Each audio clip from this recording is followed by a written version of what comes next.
Real quick, principle talk. I don't know if this is going to be a tidbit of wisdom or principle talk.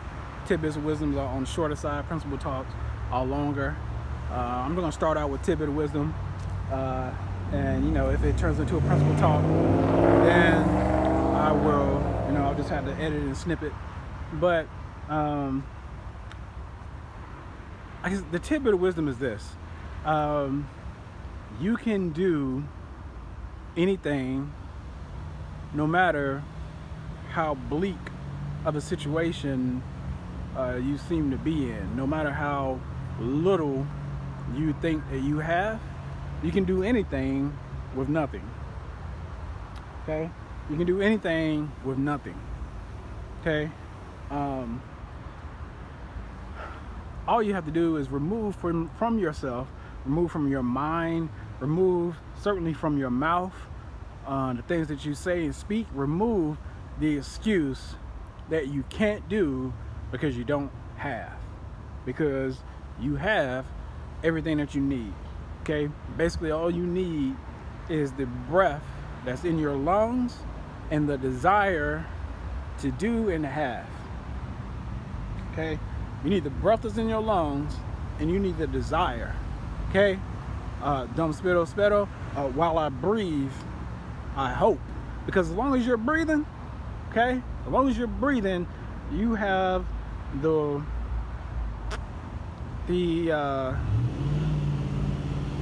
not just the hope, but you have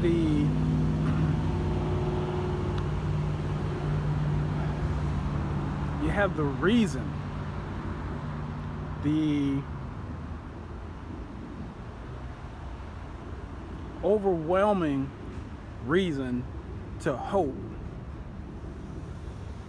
for better things to come. As long as you have breath in your lungs, and the general ability, as long as you have your health. When I say the breath in your lungs, I'm really talking about as long as you have your health. Okay? As long as you have a sound mind and the ability to move your body, okay, you have a reasonable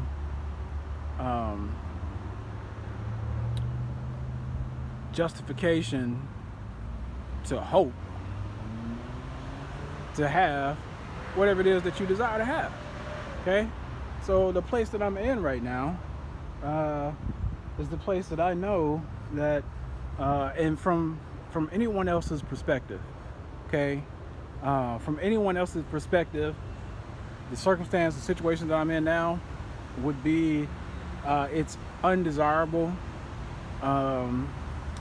It is unfavorable, but that's not my viewpoint.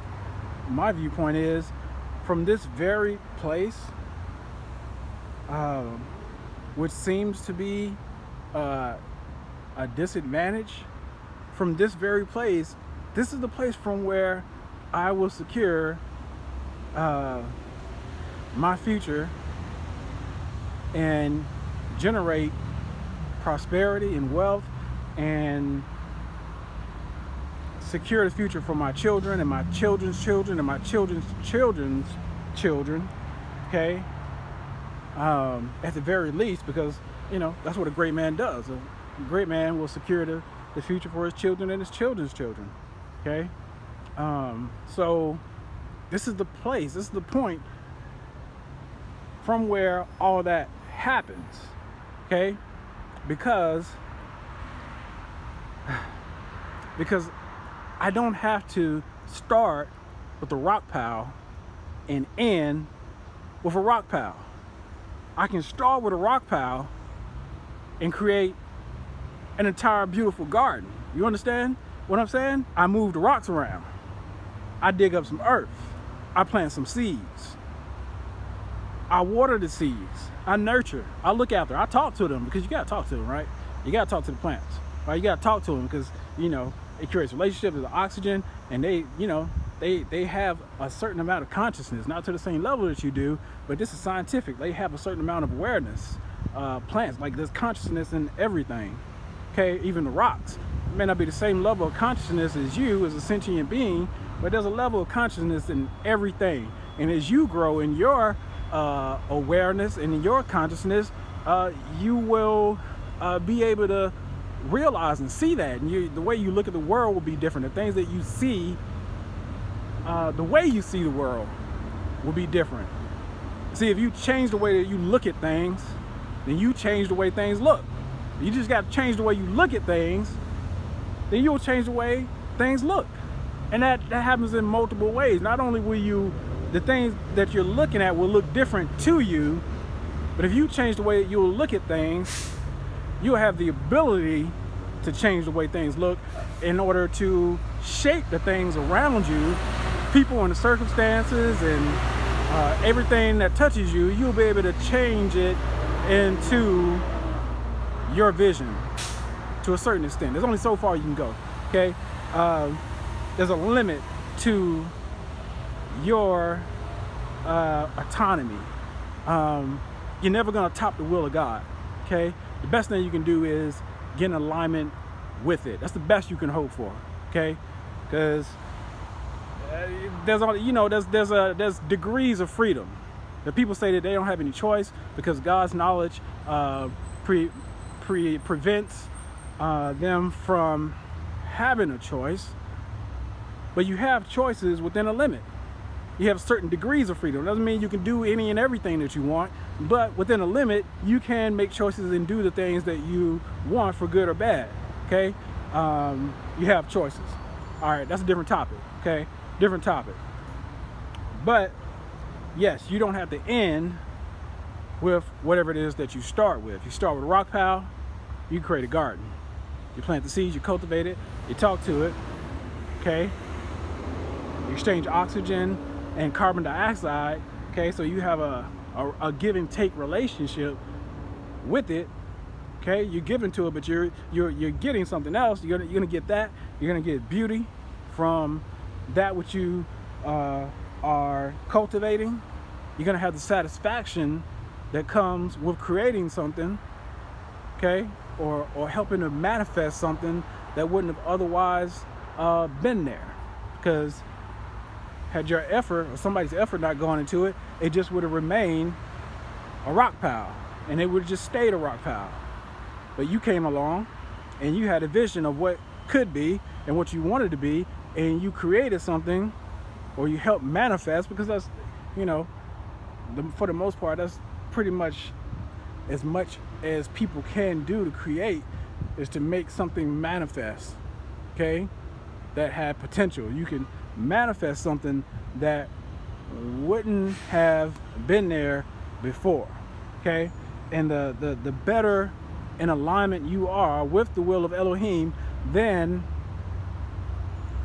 the more likely and the better and the easier it's going to be to make something manifest, your ability to create. You see, when you get into the space of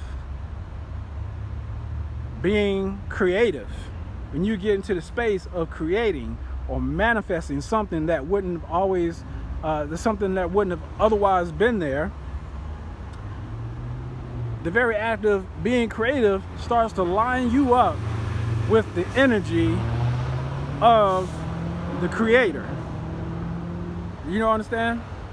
As long as you're not trying, as long as you're not trying to create something destructive, right? Like you're not plotting some evil plan, right? Okay. But even in that, hey, Elohim does create both light and dark, good and evil. Okay. But you, being who you are, you barely know how to do good. Why should you focus on doing evil? Okay, that's like advanced stuff right there. Focus on doing good. Focus on doing good, because evil it's a more advanced it's a more advanced technique. You don't want to get into evil, because you try to get into that and it's going to get into you. So, and likewise, focus on the good, because if you focus on the good and get into the good is going to get into you. So if you start, whatever it is you start working on your goals and your dreams, well, your goals and your dreams will go to work on you. Okay. And you can do that from whatever situation you're in. It doesn't matter what situation you're in. If you're in a situation where circumstances, things don't look good, don't worry, because it doesn't have to stay that way. It doesn't have to remain that way. What you need to do is change the way you're looking at things, and you will then change the way that things look. But if you don't change the way you look at things, okay, the odds are that the current mindset that you're in is what led to the circumstances that you're in. And you may need to change some of your views so that you can change some of your behaviors and habits, which will then change the way your circumstances look.